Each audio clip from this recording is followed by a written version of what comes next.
محترم ممتاز عالم رضوی صاحب کے مختلف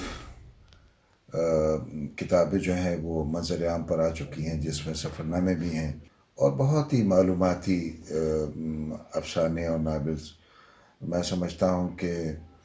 اس کو پڑھنے کے بعد بہت معلومات بھی ہوتی ہے اور دنیا کو جاننے کا موقع بھی ملتا ہے، حالات کو سمجھنے کا بھی موقع ملتا ہے، جس طرح سے انہوں نے مختلف کتابوں کو لکھا ہے. جیسا کہ مجھے معلوم ہوا کہ ممتاز عالم صاحب اور کچھ کتابیں بھی لکھ رہے ہیں، لیکن حالیہ دنوں میں ان کا سفر نامہ آیا جو ازبکستان سے تعلق تھا. ابھی تعاقب کے نام سے جو ناول آیا ہے آج ہی مجھے ملا ہے، اور میں اس کو پڑھوں گا، اور پڑھنے کے بعد جو آگے تاثرات ہیں انشاءاللہ میں دوں گا. میں امید کرتا ہوں کہ اسی طرح کتابیں جو ہیں وہ لکھتے رہیں گے حالات پر. جو ان کی نظر ہے اور ان کی تحریر میں جو ایک جاذبیت ہے، اس سے خاص کر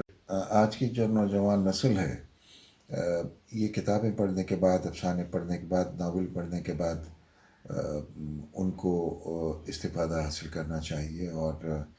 جس راہ پر آج ہماری نسل چل پڑی ہے اور جس سے نقصان ہی نقصان نظر آ رہا ہے،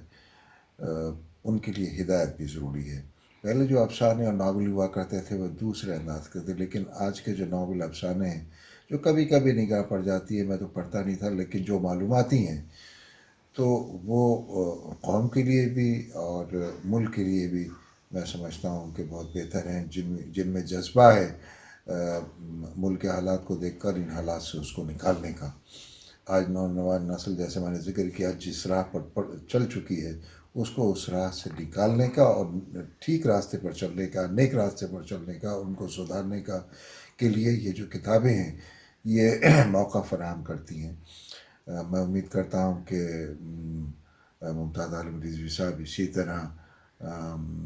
کتابیں لکھتے رہیں گے مختلف موضوعات پر، تاکہ آج کی جو نسل ہے اور جو قوم ہے وہ اس سے استفادہ حاصل کر سکے.